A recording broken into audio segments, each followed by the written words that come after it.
کہ حضور کو وسیلہ بنانا چاہیے یا نہیں؟ آقا اپنی پیدائش سے پہلے بھی پوری کائنات کا وسیلہ تھے، ولادت کے بعد بھی ساری کائنات کا وسیلہ ہے، اور وفات کے بعد بھی قیامت تک حضور ساری کائنات کا وسیلہ ہے۔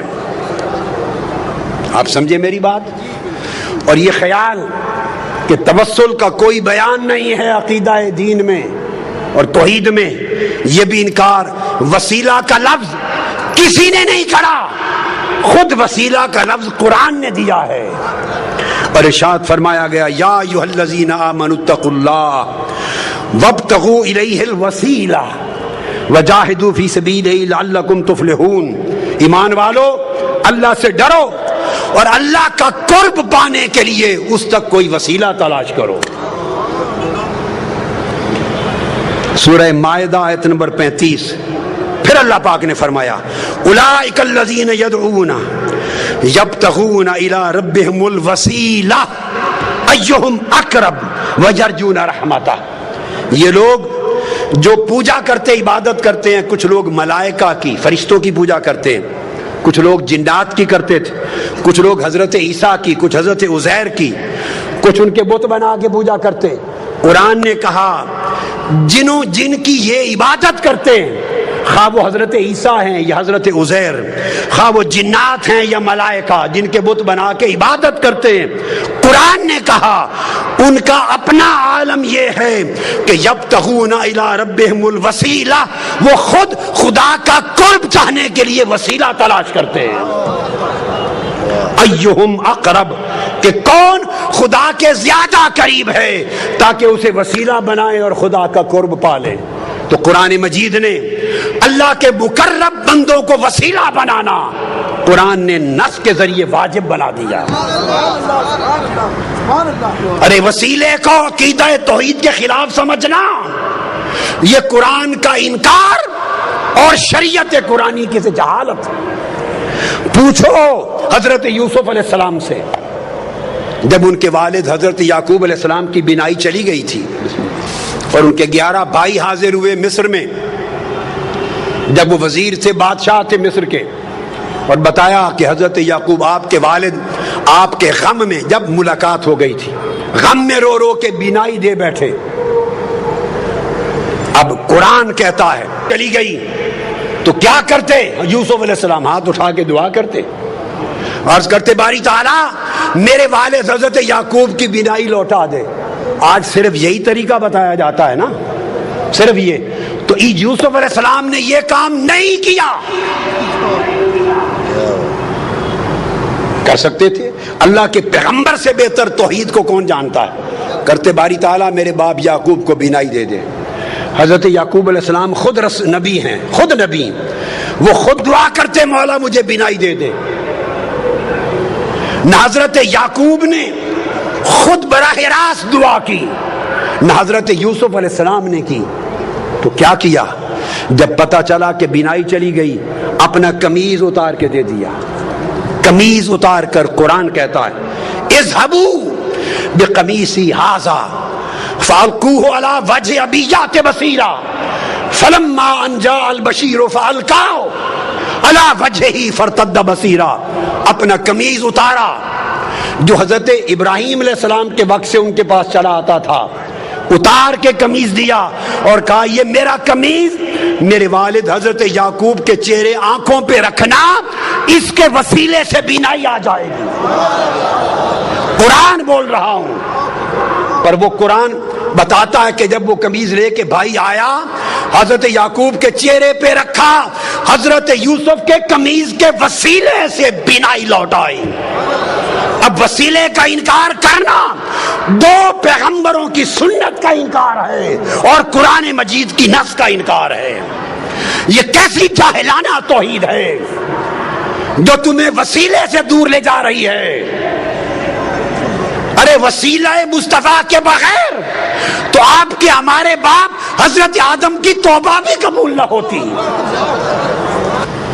آقا علیہ السلام کی اپنی سنت دیکھیے کیا ہے، اپنی سنت آقا علیہ السلام کی، کہ حضور خود بھی وسیلے سے دعا کرتے۔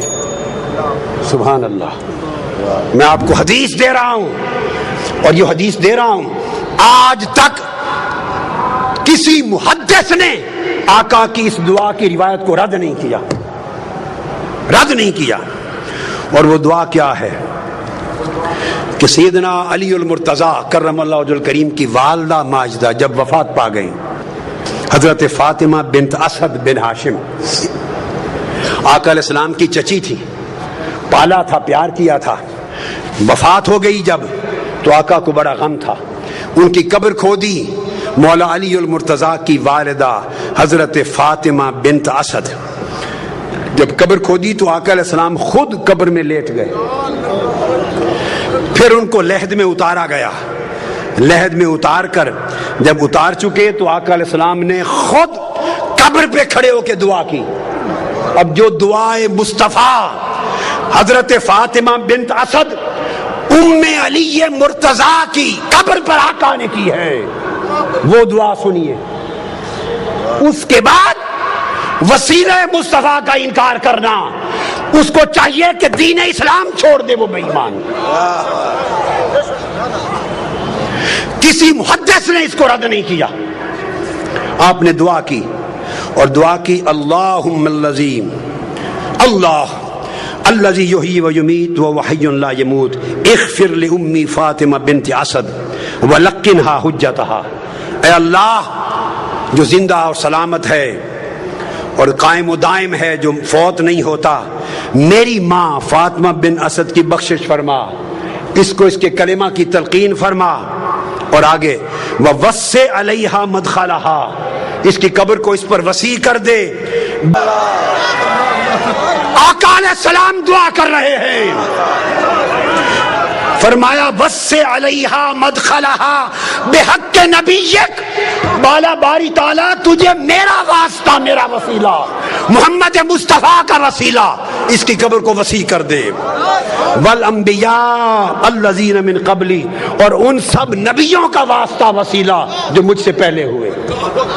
اب یہ کہنا کہ اس طریقے سے دعا کرنا جائز نہیں کہ نبی کے واسطے سے بخش دے، نبیوں کے واسطے سے بخش دے، فلاں کے وسط کے وسیلے سے بخش دے، ایسا اگر کوئی شخص کہے تو اس سے بڑا جاہل کوئی نہیں ہے قرآن اور حدیث کا۔ آقا علیہ السلام نے سنت بنایا۔ اس حدیث کو سنیے، امام طبرانی نے روایت کیا، امام ابو نعیم نے روایت کیا، امام حیثمی نے روایت کیا، امام ابن حبان نے روایت کیا، امام حاکم نے روایت کیا، اور کہا رجال الصحیح ہیں، اس حدیث کے رجال سند صحیح ہے۔ یہ آقا علیہ السلام نے خود اپنے وسیلے سے دعا کی۔ ارے جب آقا علیہ السلام کی ولادت بھی نہ ہوئی تھی، حضرت عمر فاروق رضی اللہ تعالیٰ عنہ روایت کرتے ہیں، سرکار فاروق اعظم، اور اس حدیث کو امام حاکم نے روایت کیا، امام بہقی نے، اور امام حاکم نے کہا ھذا حدیث صحیح الاسناد۔ پھر اس حدیث کو حافظ ابن کثیر نے روایت کیا، علامہ امام سیوطی نے روایت کیا، علامہ ابن تیمیہ نے روایت کیا، مجموع الفتاوی جلد 2 صفحہ 151، علامہ ابن تیمیہ نے، اور اس روایت کو بیان کر کے جرا نہیں کی، اس کو کہا کہ یہ حدیث دیگر حدیث سیاح کی قرآنی آیات کی طرح تفسیر کرتی ہے، مقبول قرار دیا۔ سیدنا فاروق اعظم نے کہا کہ آقا علیہ السلام نے فرمایا، آدم علیہ السلام جب زمین پہ آئے تو دعا کی، یا رب اسألک بحق محمد لما غفرت لی، میں تجھے واسطہ محمد مصطفیٰ سے بخشش مانگتا ہوں۔ اللہ نے فرمایا فقد غفرت لک ولولا محمد ما خلقتک، آدم تو نے مصطفیٰ کا وسیلہ پیش کیا ہے، میں نے تیری خطا معاف کر دی، اگر محمد نہ ہوتے تو تجھے بھی پیدا نہ کرتا۔ میں نے اختصار سے بتا دیا، اور اس کو میں نے کہا کہ ابن تیمیہ نے بھی تک نے اس کی تصریح اور تائید کی، اور امام طبرانی نے حدیث صحیح کے ساتھ تائید کی۔ اب میں اگلا حوالہ دے رہا ہوں، عبداللہ ابن عباس روایت کرتے ہیں، قرآن مجید کی آیت ہے، قرآن مجید کہ بنی اسرائیل جب لڑائی کرتے تھے اوس اور خزرج کے مقابلے میں یا کفار کے مقابلے میں، تو فتح یابی کے لیے آقا علیہ السلام کا وسیلہ پیش کرتے تھے۔ اس کو قرآن نے بیان کیا کہ آقا علیہ السلام کے وسیلے سے کفار پہ مدد طلب کرتے تھے۔ عبداللہ ابن عباس روایت کرتے ہیں ان یہودا کانوا یستفتحون علی الاوس والخزرج برسول اللہ قبل مبعثہ، حضور کی بعثت سے پہلے اوس و خزرج پر فتح یابی کے لیے یہود حضور کے وسیلے سے دعا کرتے تھے۔ اور اسی روایت کو جو میں نے بیان کی امام ابو نعیم نے سن لیے، کتنوں نے روایت کیا دلائل میں، حافظ ابن حجر اسقلانی نے اس کو روایت کیا اصابہ میں، امام طبری نے تفسیر ابن جریر میں، امام ابن ابی حاتم نے اپنی تفسیر میں، حافظ ابن کثیر نے اپنی تفسیر میں، اور پھر امام بغوی نے تفسیر معالم التنزیل نے، علامہ زمخشری نے اپنی تفسیر میں، امام قرطبی نے اپنی تفسیر میں، امام بیضاوی نے اپنی تفسیر میں، امام نصفی نے اپنی تفسیر میں، امام ابن حبان نے اپنی تفسیر میں، امام خازن نے اپنی تفسیر میں، امام اندلسی نے اپنی تفسیر میں، ابن کثیر نے اپنی تفسیر میں، امام ابو سعود نے اپنی تفسیر میں، سیوطی نے اپنی تفسیر میں، اور علامہ آلوسی نے اپنی تفسیر میں، روح البیان نے اپنی تفسیر میں، امام شوکانی نے فتح القدیر میں، قاضی ثناء اللہ پانی پتی نے اپنی تفسیر میں۔ الغرض جو تفسیر دنیا کی ائمہ کی اٹھائیں، کسی ایک مفسر نے 1200 سال کے ذخیرہ تفسیر میں اس کا انکار نہیں کیا، ہر ایک نے بیان کیا۔ آج کوئی شخص کیا جرت رکھتا ہے کہ قرآن کی اس آیت کی تفسیر کا انکار کرے جسے 1400 سال تک ہر امام تفسیر نے اور ہر محدث نے اس کو بیان کر کے اس پر اعتماد کیا۔ حضرت معاذ نے کہا، یہود کو پکڑ لیا، حضرت بشر بن البراء نے پکڑ لیا اور کہا یہودیوں ہم جب مشرک تھے تم حضرت محمد مصطفیٰ کا وسیلہ دے کر ہم سے فتح مانگتے تھے اللہ سے اور فتح یاب ہوتے تھے، آج ہم ان پر ایمان لے آئے تم منکر ہو گئے۔ اتنا معروف قرآن کا حکم امام بہقی نے، امام طبری نے، ابن حاتم نے۔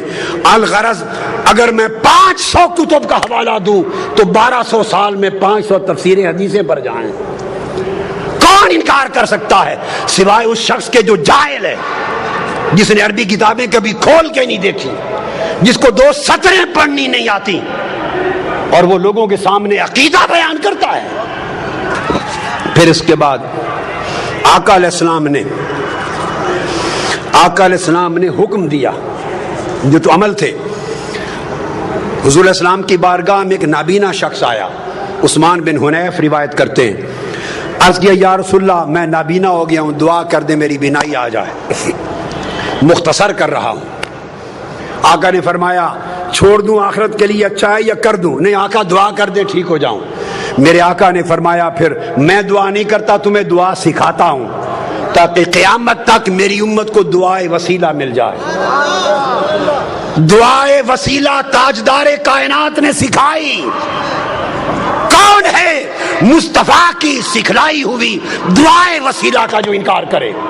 آقا نے فرمایا گھر جا وضو کر دو، نفل پڑھ اور یوں دعا کرنا، اللہم انی اسألک واتوجہ الیک بمحمد نبی الرحمت یا محمد، پکارنا میرا نام لے کر، انی قد توجہت بک الی ربی فی حاجتی ہذہ لتقضی اللہم فشفع فی، دعا کرنا ہے اللہ میں تجھ سے سوال کرتا ہوں اور تیری بارگاہ کی طرف متوجہ ہوتا ہوں نبی رحمت حضرت محمد مصطفیٰ کے وسیلے سے، حضور کے واسطے سے۔